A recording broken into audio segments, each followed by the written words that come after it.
देखिए, प्लेटो का शैक्षिक चिंतन हम लोग डिस्कस कर रहे थे। पिछली क्लास में हम लोगों ने शिक्षा का संप्रत्यय और शिक्षा के उद्देश्य डिस्कस किए थे, है ना। आज हम लोगों को जो है डिस्कस करना है शिक्षा की पाठचर्या। प्लेटो के अनुसार शिक्षा की पाठचर्या, देखिए किस तरह की पाठचर्या की बात करते हैं।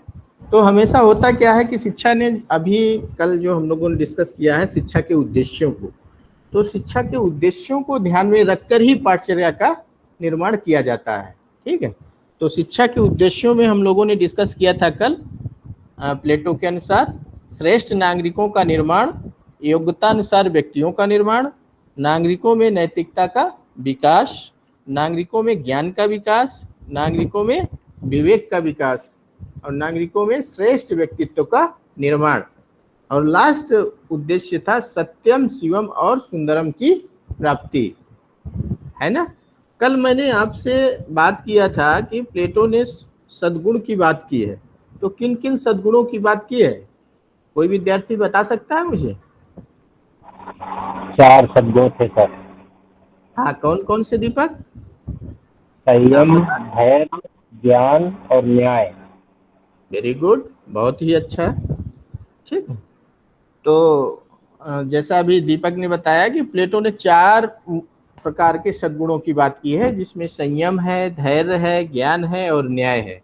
ठीक है, तो ये ध्यान रखिएगा कि किस तरह के सद्गुणों को विकसित करने की बात करते थे, वो आपके संज्ञान में होना चाहिए। ठीक है, दूसरी महत्वपूर्ण बात इन्होंने की थी कुछ आध्यात्मिक मूल्यों की। कोई दूसरा विद्यार्थी मुझे बताए कौन कौन से आध्यात्मिक मूल्यों की विकास की बात की थी? हाँ, सत्यम, शिवम और सुंदरम। गुड गुड, बहुत अच्छा। तो प्लेटो कहते थे कि सद्गुणों के साथ साथ जो संयम, धैर्य, ज्ञान और न्याय है, उसके साथ साथ 3 आध्यात्मिक मूल्यों सत्यम, शिवम, सुंदरम की प्राप्ति भी आवश्यक है। ठीक है, और ये जो 3 हमारे आध्यात्मिक मूल्य हैं, इनको मनुष्य क्रमशः बौद्धिक, नैतिक और सौंदर्य परक क्रियाओं द्वारा प्राप्त कर सकता है। प्लेटो ने स्पष्ट किया था कि जहां तक सद्गुणों की बात है, इनकी आवश्यकता तो व्यवहारिक दृष्टि से भी है, परंतु व्यवहारिक दृष्टि से आवश्यक नैतिकता और आध्यात्मिक उन्नति के लिए आवश्यक नैतिकता में अंतर है। ठीक है, व्यवहारिक दृष्टि से मनुष्य को राज्य द्वारा निश्चित नियमों का पालन करना होता है, ध्यान दीजिएगा, और आध्यात्मिक दृष्टि से मनुष्य को तत्व ज्ञान द्वारा निश्चित नियमों का पालन करना होता है। प्लेटो का तर्क है कि मनुष्य राज्य नैतिकता का पालन करते हुए आध्यात्मिक नैतिकता की ओर बढ़ता है, अर्थात अर्ध सत्य, अर्ध शिवम और अर्ध सुंदरम से पूर्ण सत्यम, पूर्ण शिवम और पूर्ण सुंदरम की ओर बढ़ता है। प्लेटो का तर्क है कि पूर्ण सत्यम, पूर्ण शिवम और पूर्ण सुंदरम आत्मा परमात्मा को ही प्राप्त है। ध्यान दीजिएगा, प्लेटो कहते हैं कि ये जो पूर्ण सत्यम और पूर्ण शिवम और पूर्ण सुंदरम है, वो आत्मा और परमात्मा को ही प्राप्त है, अर्थात इनकी प्राप्ति का अर्थ है आत्मा परमात्मा की प्राप्ति। ठीक है, तो हमें शिक्षा द्वारा मनुष्य को सत्यम, शिवम और सुंदरम की प्राप्ति की ओर क्या करना चाहिए? अग्रसर करना चाहिए, बढ़ाना चाहिए। ठीक, तो प्लेटो शिक्षा का जो चरम उद्देश्य मानते थे, वो यही मानते थे कि सत्यम, शिवम और सुंदरम की प्राप्ति, अर्थात आत्मा परमात्मा का साक्षात्कार या मिलन, ठीक है, या आत्मा की अनुभूति। ठीक है, तो ये जो शिक्षा का इनका था, ये जो है क्या था?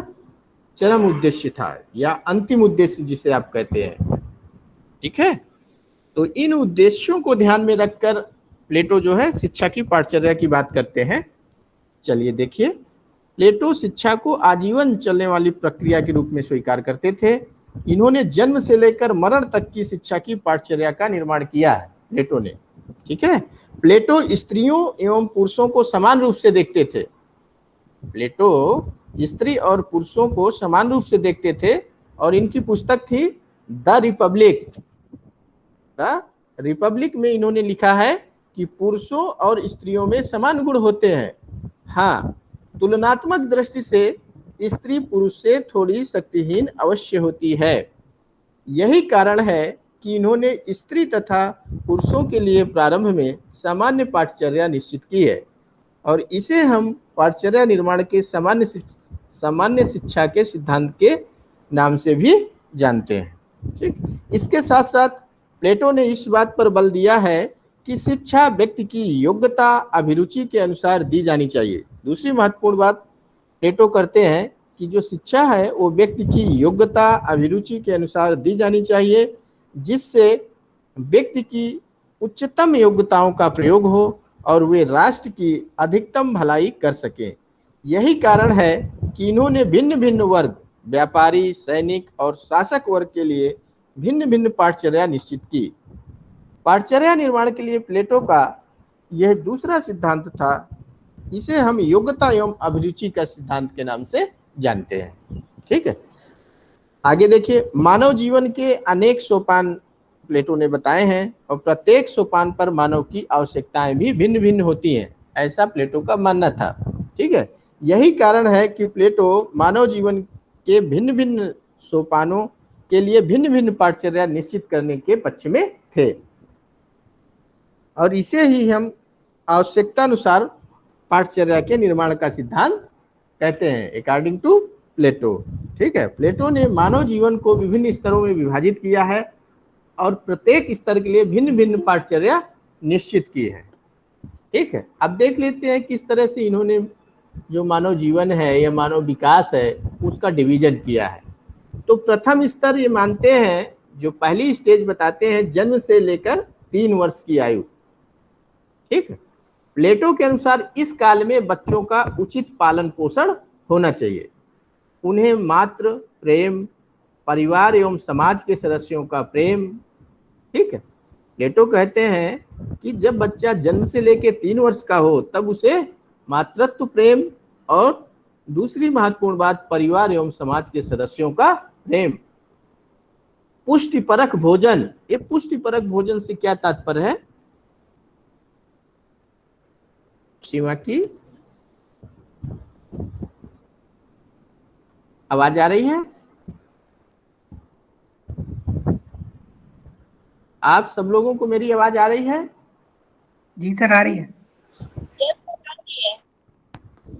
ध्यान दीजिए, मैंने आपसे बताया कि प्लेटो जन्म से लेकर 3 वर्ष की आयु तक के लिए ये चाहते थे कि जो बच्चों का पालन पोषण हो उसमें जो मातृत्व प्रेम है उस पे महत्व देते थे, साथ ही परिवार एवं समाज के सदस्यों का प्रेम, और तीसरी महत्वपूर्ण बात थी पुष्टिपरक भोजन और स्वच्छ एवं चित्त को प्रसन्न रखने वाला पर्यावरण मिलना चाहिए। तो ये पुष्टिपरक भोजन का क्या तात्पर्य था? इसमें क्या क्या चीजें होती हैं भाई, कोई बताएगा मुझे? 0 से 3 वर्ष के बच्चे को किस तरह की भोजन की जरूरत होगी? पुष्टिपरक भोजन। हेल्दी डाइट सर, उसको दूध, कैसी हेल्दी डाइट? हेल्दी डाइट में क्या होगा? दूध देना, जैसे कि ड्राई फ्रूट्स, दूध और मतलब वेजिटेबल्स, ग्रीन वेजिटेबल्स, इस तरीके की चीजें खिलाना, जूसेस पे दिलाना, इस तरीके की चीजें हो रहा है। अच्छा, गुड, सही बता रहे हैं आप। ठीक, तो ध्यान रखना है जब तक उसे अपने माँ की दूध की जरूरत है तब तक उसे जो है बाहर का दूध ना दिया जाए। ठीक है, वो उसके लिए बहुत ही जो है लाभकारी है। ठीक, ये ध्यान रखना है। दूसरी महत्वपूर्ण बात, जैसे ही बच्चा फिर बड़ा हो जाता है, ठीक है, तब उसे और आवश्यक चीजें उसके लिए जो अभी आप बात कर रहे थे वो देना चाहिए, जिससे क्या होगा, वो जो है शारीरिक रूप से स्वस्थ होगा। साथ ही जो दूसरी महत्वपूर्ण बात है, हमें जो है एक साफ सुथरा यानी स्वच्छ पर्यावरण भी उपलब्ध कराना चाहिए। और पर्यावरण कैसा हो? सहानुभूति पूर्ण हो, प्रेम हो। ठीक है, वहाँ पर मातृत्व प्रेम के साथ साथ जो परिवार के सदस्य हैं, समाज के सदस्य हैं, वो भी जो है एक अच्छा जो वातावरण है वो प्रदान करने की प्रयास करना चाहिए। ठीक है, बच्चे इस समय भाषा ध्वनियों को ग्रहण करते हैं। ध्यान दीजिएगा, बहुत ही महत्वपूर्ण बात है। जब बच्चा 0 से 3 वर्ष का होता है तब बच्चे क्या करते हैं? इस समय भाषा ध्वनियों को ग्रहण करते हैं। अतः परिवार के लोगों को चाहिए कि वे घर में सदैव सरल, शुद्ध एवं समाज सम्मत भाषा का ही प्रयोग करें। बहुत ही महत्वपूर्ण बात है। इस समय जो बच्चा है वो भाषा ध्वनियों को ग्रहण करता है, इसलिए परिवार के लोगों से ये अपेक्षा है कि वे घर में सदैव सरल, शुद्ध एवं समाज सम्मत भाषा का प्रयोग करें। बच्चों के पूर्ण विकास के लिए उन्हें स्वतंत्र पर्यावरण मिलना चाहिए, जिसमें वे वस्तुओं को स्पर्श करने एवं बालोचित क्रियाएं करने के लिए स्वतंत्र हों। ठीक, जो भी बाल क्रियाएं हैं उसके लिए उन्हें स्वतंत्रता होनी चाहिए। ठीक है, खेलने के लिए ध्यान दीजिएगा। नेक्स्ट जो दूसरा डिवीजन प्लेटो बताते हैं, द्वितीय स्तर पर जब बांटते हैं तो 3 से 6 वर्ष की आयु तक के बच्चों को रखते हैं। ठीक है, इसमें देखिए प्लेटो के अनुसार शिक्षा की दृष्टि से यह काल बहुत महत्वपूर्ण है। इस काल में बच्चों की शिक्षा प्रारंभ कर देनी चाहिए।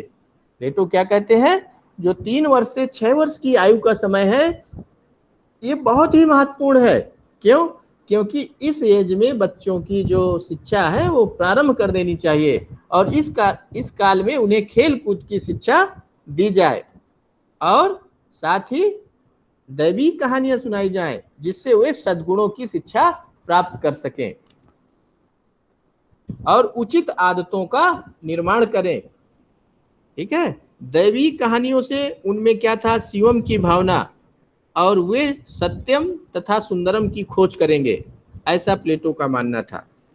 ठीक, नेक्स्ट तृतीय स्तर में क्या बात करते हैं, 6 से 13 वर्ष की आयु के बच्चों को रखते हैं और इस वर्ष में प्लेटो कहते हैं कि बच्चों की स्कूली शिक्षा यानी एलिमेंट्री स्कूल एजुकेशन, ठीक है, यानी 6 वर्ष की आयु पर प्रारंभ कर देनी चाहिए और इस समय बालक और बालिकाओं के लिए समान पाठ्यक्रम होना चाहिए। प्लेटो क्या कहते हैं, 6 से 13 वर्ष की आयु में जो स्कूल शिक्षा है आपकी एलिमेंट्री एजुकेशन, ठीक है, उसमें बालक और बालिकाओं के लिए समान पाठचर्या होनी चाहिए। इसके पीछे इनका तर्क है कि इस समय बच्चे समरसता तथा नियंत्रण की अनुपस्थिति अनुभव करते हैं, अतः लड़के लड़कियों को अलग अलग पढ़ाना नहीं चाहिए। ठीक है, इस स्तर पर शिक्षा का जो मुख्य कार्य है वो बच्चों की अनियंत्रित क्रियाओं को नियंत्रित करना और उनमें सामंजस्य स्थापित करना होता है। ठीक है, इसके लिए प्लेटो खेल कूद के साथ साथ संगीत, नृत्य और कला की शिक्षा पर बल देते हैं और यह कहते हैं कि इस स्तर पर भाषा, साहित्य, धर्म एवं गणित की शिक्षा भी प्रारंभ कर देनी चाहिए। संगीत को इन्होंने इस स्तर पर सबसे अधिक महत्व दिया है और इनका विश्वास था कि संगीत तथा नृत्य से शारीरिक एवं मानसिक विकास होता है, इससे बच्चे के संवेगों का भी विकास होता है और वे स्थिर होते हैं। ठीक है, जो संवेग है उनके वो क्या होते हैं, स्थिर होते हैं। नेक्स्ट डिवीजन है इनका चतुर्थ स्तर में ये बांटते हैं 13 वर्ष से 16 वर्ष की आयु के बच्चों को। ठीक है, प्लेटो के अनुसार यह अवस्था कठिन विषयों का अध्ययन और सूक्ष्म सिद्धांतों को समझने की उपयुक्त अवस्था है। 13 वर्ष से जब 16 वर्ष का बच्चा हो जाता है तब फिर उसे किस तरह के विषय पढ़ाए जाने चाहिए, कठिन विषयों का अध्ययन और सूक्ष्म सिद्धांतों को समझने के लिए ये एक उपयुक्त अवस्था है। अतः ये इस समय वाद्य संगीत, धार्मिक गीत, कविता एवं गायन के साथ साथ गणित की शिक्षा का विधान करने के भी पक्ष में थे। इनका कहना था कि इस काल में बच्चों को नैतिक एवं धार्मिक तथा देशभक्ति से पूर्ण कथा साहित्य पढ़ाया जाए। ठीक है, और अश्लील साहित्य के अध्ययन से उन्हें बचाया जाए। ठीक है, इनका यह भी विचार है कि बच्चों को संयम पूर्ण जीवन व्यतीत करने का प्रशिक्षण इसी काल से प्रारंभ कर देना चाहिए।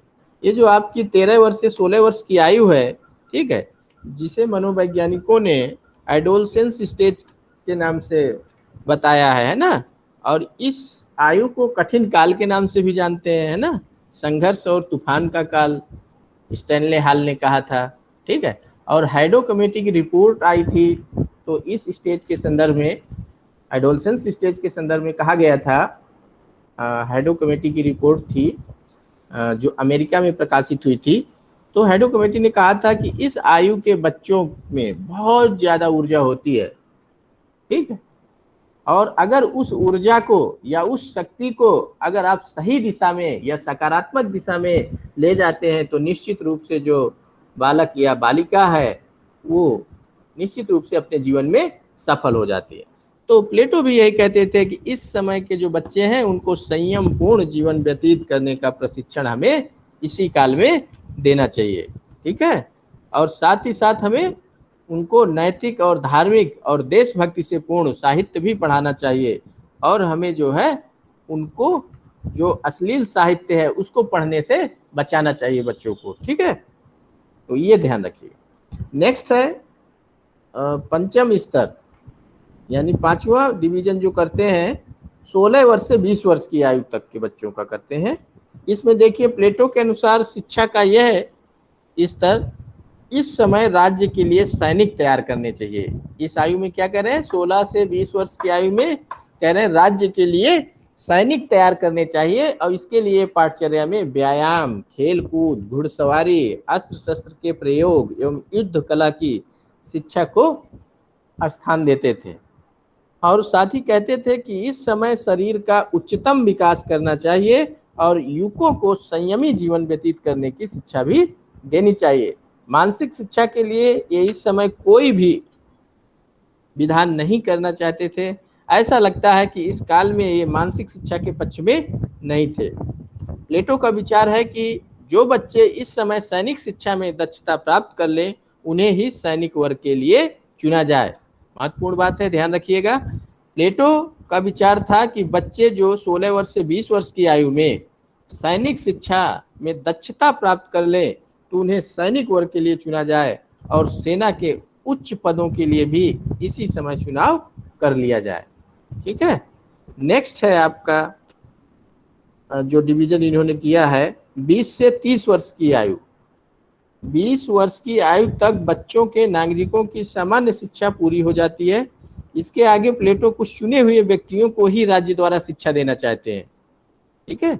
20 वर्ष की आयु से आगे अध्ययन करने वाले छात्र छात्राओं के ज्ञान की परीक्षा होनी चाहिए। परीक्षा में उत्तीर्ण छात्रों को ही उच्च शिक्षा के लिए चुना जाए। प्लेटो क्या कहते हैं कि जो बच्चे परीक्षा में पास हो उन्हें ही उत्तीर्ण हो, उन्हें ही उच्च शिक्षा के लिए चुना जाना चाहिए।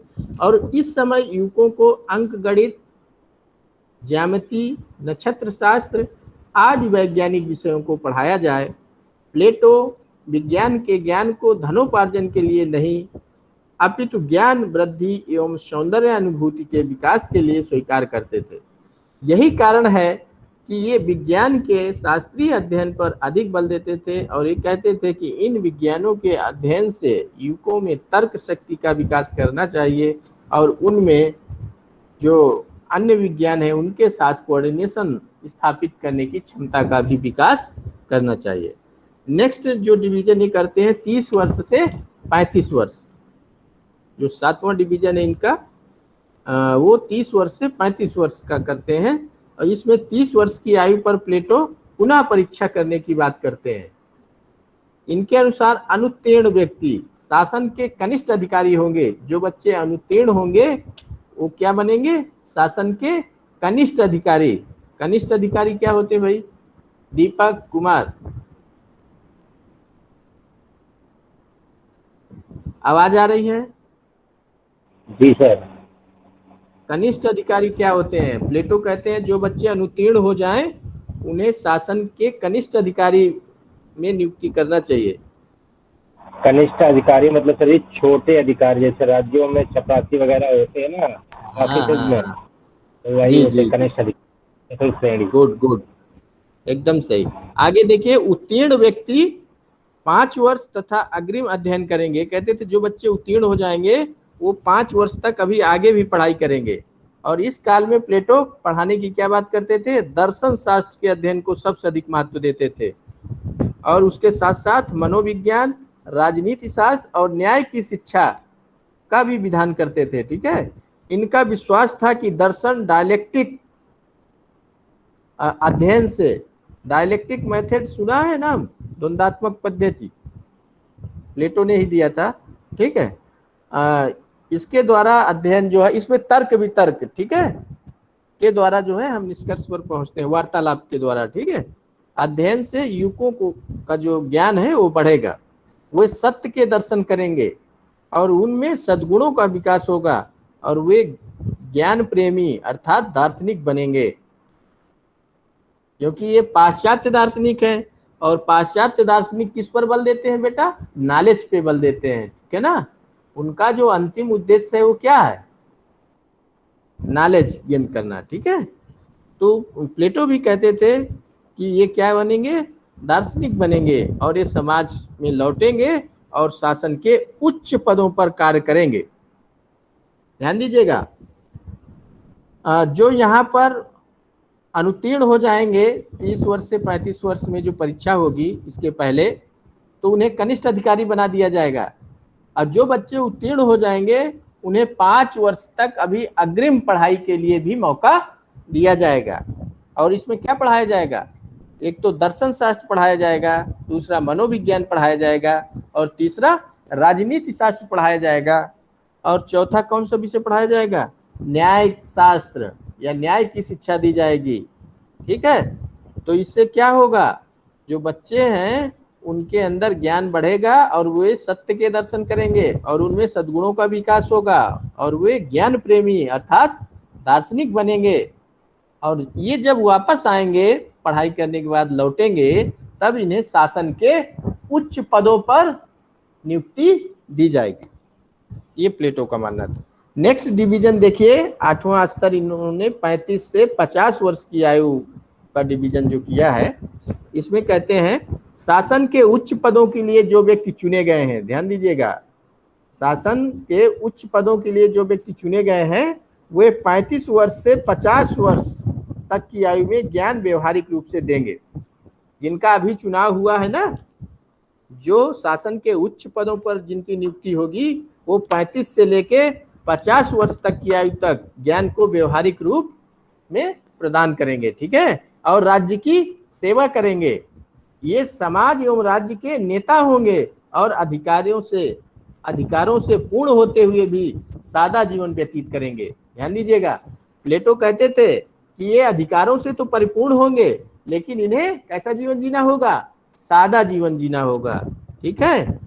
वे ज्ञान प्राप्ति के लिए सदैव प्रयत्नशील रहेंगे और दर्शन, न्याय एवं राजनीति शास्त्र का विस्तृत एवं गूढ़ अध्ययन करेंगे और व्यवहार में उसका प्रयोग कर आदर्श राज्य की स्थापना करेंगे। प्लेटो क्या कहता था कि ये जो 5 वर्ष की पढ़ाई करने के बाद ये जो 35 से 50 वर्ष तक रहेंगे तो क्या करेंगे? ज्ञान का जो है व्यवहारिक रूप से ज्ञान को प्रदान करेंगे और राज्य की सेवा करेंगे और यही राज्य के नेता होंगे। इनके पास पूरे अधिकार होंगे, लेकिन पूरे अधिकार होने के बावजूद आपको सादा जीवन, उच्च विचार की भावना के साथ जीना होगा, रहना होगा, ठीक है। और वे ज्ञान की प्राप्ति के लिए साथ ही साथ सदैव प्रयत्नशील रहेंगे, दर्शन, न्याय एवं राजनीति शास्त्र का विस्तृत एवं गूढ़ अध्ययन करेंगे और व्यवहार में उसका प्रयोग कर किस तरह के राज्य की कल्पना करेंगे? आदर्श राज्य की स्थापना करेंगे, ठीक है। आदर्श राज्य कैसा होता है? कोई बताएगा विद्यार्थी मुझे? आदर्श राज्य की क्या संकल्पना है? इसको अगर हमें डिफाइन करना पड़े कि प्लेटो का आदर्श राज्य से क्या तात्पर्य था, तो क्या आप मुझे बता पाएंगे? प्लेटो किस तरह के आदर्श राज्य की बात करते थे? कोई भी विद्यार्थी? 39 बच्चे जुड़े हुए हैं हमारे साथ। सर, जिनका स्वास्थ्य उत्तम हो, बुद्धि और विवेक हो, राज्य के प्रति प्रेम, आदर्श और समर्पण की भावना हो। Good good. और कोई विद्यार्थी बताना चाहेगा? आदित्य पाल बता रही थी ना, बहुत अच्छा प्रयास है। Yes sir. हाँ, नेक्स्ट कोई विद्यार्थी प्लेटो की आदर्श राज्य की संकल्पना बताएगा? हाँ विकास। सर आदर्श राज्य का मतलब है कि जो जिस राज्य में समानता हो, स्वतंत्रता हो, व्यक्ति को अधिकार हो, और जहाँ पे डेमोक्रेसी हो, जहाँ पे हर व्यक्ति को कुछ करने की आज़ादी हो, जहाँ पे शांति का माहौल हो, एक दूसरे से प्रेम हो, भाईचारा हो, और सबके प्रति समान धर्म की भावना हो, वो होता है आदर्श राज्य। एक्सीलेंट, बहुत अच्छा, बहुत ही अच्छा बताया आपने विकास। चलिए, तो आदर्श राज्य, ठीक है, एक लोक कल्याणकारी राज्य होता है। लोक कल्याणकारी मतलब जिसमें जनता का हित जो है सर्वोपरि होता है, ठीक है, अगर हम संक्षिप्त में बात करें। इसी के साथ हम लोग आगे बढ़ेंगे। अब जो लास्ट डिवीजन इन्होंने किया है 50 वर्ष से मृत्यु तक, ठीक है। इसमें देखिए 50 वर्ष की आयु पर प्लेटो नागरिकों को शासन भार से मुक्त कर देना चाहते थे और उन्हें आत्मज्ञान करने की सलाह देते थे। कहते थे कि जैसे ही 50 वर्ष की आयु पर प्लेटो क्या करते थे, नागरिकों को शासन भार से मुक्ति प्रदान करना चाहते थे कि जैसे ही 50 वर्ष का हो जाए उसको शासन से हटा दो अब, ठीक है। और उन्हें किसकी सलाह दी जाती थी, आत्मज्ञान की प्राप्ति के लिए अब जाइए, आप आत्मज्ञान की प्राप्ति करिए, है ना। इस काल के लिए ये तर्क शास्त्र एवं अध्यात्म शास्त्र के अध्ययन पर बल देते थे। कहते थे 50 वर्ष के बाद क्या करना है आपको, तर्क शास्त्र एवं अध्यात्म शास्त्र का अध्ययन करना है, और यह अध्ययन जीवन के अंत तक चलेगा। ये जो अध्ययन है आपका, जब तक आपकी मृत्यु नहीं होगी तब तक आपका अध्ययन ये चलता रहेगा, ठीक है। प्लेटो का विश्वास था कि चिंतन, मनन एवं ध्यान से, ध्यान दीजिएगा, बहुत बारीक पॉइंट है। प्लेटो का कहना था कि चिंतन, मनन एवं ध्यान से ईश्वर की प्राप्ति संभव है और मनुष्य उसे प्राप्त कर सकता है। ऐसा ही मनुष्य पार्थिव शरीर नष्ट होने पर देवों की भांति पूजा जाता है। प्लेटो क्या कहते थे कि ऐसा ही मनुष्य जब उसकी मृत्यु हो जाती है उसके बावजूद उसे क्या है, जिस तरह से आप देवी देवताओं की पूजा करते हैं उसी तरह से उनके पूजा जो है करते हैं, ठीक है। चलिए आगे ध्यान दीजिएगा। प्लेटो ने रिपब्लिक के 7वें अध्याय में एक पाठचर्या प्रस्तुत की है, उसको भी डिस्कस कर लेते हैं। इसमें इन्होंने समस्त विषयों को एक विशेष क्रम में प्रस्तुत किया है। यह क्रम गणित से प्रारंभ होता है, ध्यान दीजिएगा, और अध्यात्म शास्त्र में समाप्त होता है। प्लेटो के द्वारा जो पुस्तक लिखी गई है तो में 7वें एक पाठचर्या प्लेटो ने प्रस्तुत की है, जिसमें इन्होंने बताया है कि जो विषय हैं उनका एक में पढ़ाने की बात कही है इन्होंने। कहते हैं गणित प्रारंभ करना चाहिए और अध्यात्म शास्त्र में समाप्ति करनी चाहिए, ठीक है। प्लेटो शक्ति विज्ञान में विश्वास करते थे, इसलिए विभिन्न मानसिक शक्तियों के विकास के लिए विभिन्न विषयों के ज्ञान पर बल देते थे। इनके अनुसार मानव जीवन का अंतिम उद्देश्य ईश्वर की प्राप्ति है और इसके लिए ये सत्यम, शिवम एवं सुंदरम की प्राप्ति आवश्यक समझते थे। इनकी दृष्टि से ये तीनों आध्यात्मिक मूल्य मनुष्य की क्रमशः बौद्धिक, नैतिक, सौंदर्य परक क्रियाओं द्वारा प्राप्त किए जा सकते हैं। प्लेटो ने पाठचर्या का निर्माण भी इसी आधार पर किया था। बौद्धिक क्रियाओं के लिए, ध्यान दीजिएगा, बौद्धिक क्रियाओं के लिए इन्होंने भाषा, साहित्य, इतिहास, भूगोल, गणित तथा शारीरिक विज्ञानों का, ठीक है, और नैतिक क्रियाओं के लिए धर्म, नीति शास्त्र और अध्यात्म शास्त्र का, और सौंदर्य परक क्रियाओं के लिए विभिन्न कलाओं, काव्य, संगीत एवं नृत्य को पाठचर्या का अंग बनाया, ठीक है। इस प्रकार पाठचर्या के निर्माण में जो इनका दृष्टिकोण था वो बहुत ही व्यापक था, ठीक। आगे देखिए, प्लेटो की शिक्षा योजना में स्त्री एवं पुरुष के लिए समान पाठचर्या प्रस्तुत की गई, ठीक। यद्यपि ये स्वीकार करते थे कि शारीरिक शक्ति में स्त्री पुरुष से निर्बल होती है। प्लेटो ये मानते थे कि जो स्त्री है वो पुरुष से शारीरिक रूप से या शारीरिक शक्ति से क्या होती है, थोड़ा कमजोर होती है। ऐसा प्लेटो का मानना था, मेरा मानना नहीं है, ठीक है। इन्होंने घोषणा की कि राजनीतिक क्षेत्र में स्त्रियों एवं पुरुषों में कोई भेद नहीं करना चाहिए। खैर चलो, अच्छा किया। इन्होंने कहा कि जो राजनीतिक क्षेत्र कहते थे कि योग्यता के अनुसार स्त्रियों को भी श्रमिक, सैनिक एवं दार्शनिक बनाने का अधिकार होना चाहिए। प्लेटो कहते थे कि स्त्रियों में योग्यता के अनुसार उन्हें भी क्या श्रमिक, सैनिक एवं दार्शनिक बनने का अधिकार होना चाहिए। अतः ये उनके लिए भी संगीत, व्यायाम एवं दर्शन आदि के अध्ययन को पुरुषों की भांति ही आवश्यक समझते थे। घर गृहस्थी के कार्यों एवं शिशु पालन से ये स्त्रियों को मुक्त करना चाहते थे। देखिए कितनी अच्छी सोच थी। ये कहते थे घर गृहस्थी के जो कार्य हैं और शिशु पालन का काम है, इससे जो है स्त्रियों को मुक्त करना चाहिए। ये कहते हैं कि स्त्री और पुरुष को संयुक्त जीवन व्यतीत करना चाहिए और बच्चों का पालन पोषण राज्य को करना चाहिए। ठीक है, बच्चे ने राज्य में जन्म ले लिया तो फिर राज्य की जिम्मेदारी है उसका पालन पोषण करना। ठीक, पाठचर्या के संबंध में प्लेटो की जो विचारधारा है उसमें कुछ थोड़ा भिन्नता दिखाई पड़ती है। रिपब्लिक में इन्होंने समाजवाद का जो नारा बुलंद किया है, द रिपब्लिक में, उसमें जो कवियों की उपेक्षा की है और दर्शन, डायलेक्टिक विधि द्वारा जो इन्होंने बात की है, शिक्षा को सबसे कम महत्व दिया है। और लाज, दिलाज में प्लेटो ने रूढ़िवादिता की ओर भी कुछ रूढ़िवादिता को भी अपनाते हैं या उसकी तरफ झुकते हैं, रूढ़िवादिता को जो है पूरी तरह से नहीं हटा पाते। ठीक, इसमें दार्शनिकों को अधिक महत्व नहीं दिया गया है। धर्म और नैतिकता की शिक्षा पर सबसे अधिक बल दिया गया है। ठीक है, सार्वभौमिक शिक्षा पर प्लेटो ने कोई बल नहीं दिया है। सार्वभौमिक शिक्षा पर प्लेटो ने यूनिवर्सल एजुकेशन पे कोई बल नहीं दिया है। प्रारंभ में ये सबके लिए समान शिक्षा की व्यवस्था करते हैं, पर उच्च शिक्षा को ये प्रतिभाशाली व्यक्तियों के लिए ही सीमित कर देते हैं।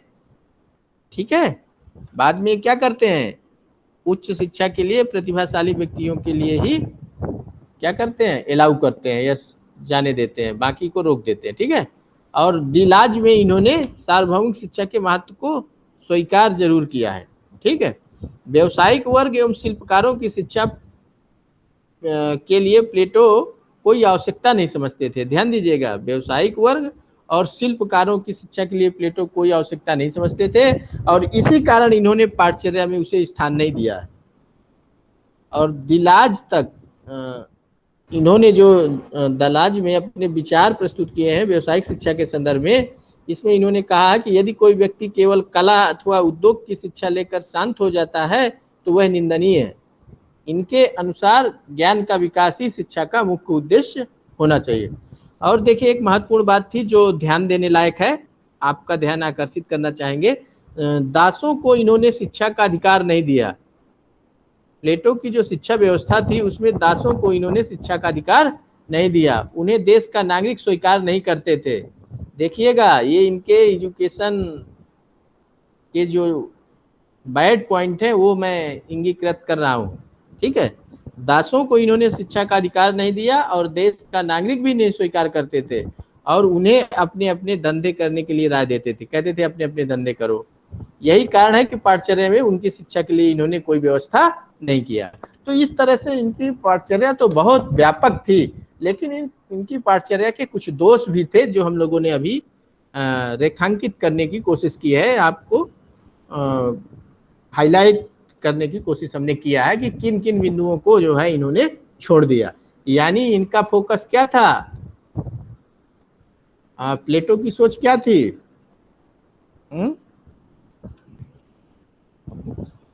उच्च वर्ग को ही आगे बढ़ाना चाहते थे। ठीक है, तो जो अच्छा है उसे हाँ, ठीक है। लेकिन जब आप एक आदर्श राज्य की संकल्पना करते हैं तो उसकी कुछ टर्म और कंडीशंस होती है ना, तभी वो आदर्श राज्य हो सकता है जब आप सबके लिए सोचे, है ना, सभी के लिए शिक्षा की व्यवस्था करें। गलत तो नहीं कह रहे हैं शिवा की, यूनिवर्सल ट्रुथ होनी चाहिए, तभी तो आदर्श राज्य की संकल्पना पूरी होगी। खाली कहने मात्र से थोड़ा ना हो जाएगा। चलिए, तो इस तरह से हम लोगों ने पाठचर्या डिस्कस कर लिया, आपका टाइम भी हो गया है। नेक्स्ट जो शिक्षण विधियां हैं प्लेटो की और आगे का जो भी है अनुशासन, शिक्षक, शिक्षार्थी, विद्यालय, वो अगले लेक्चर में हम लोग डिस्कस करेंगे, नेक्स्ट टर्न जब आएगा हमारा। ओके, आपके कोई प्रश्न है? या फिर आप कल पूछिएगा, ठीक है, आज टाइम बहुत हो गया है। आपके प्रश्न जो भी हो आप नोट कर लीजिएगा, कल हम लोग आते ही जैसे ही स्टार्ट करेंगे तो आपके उत्तर देते हुए आगे टॉपिक शुरू करेंगे। ओके, चलिए आप लोग जाइए। Thank you sir. आप लोग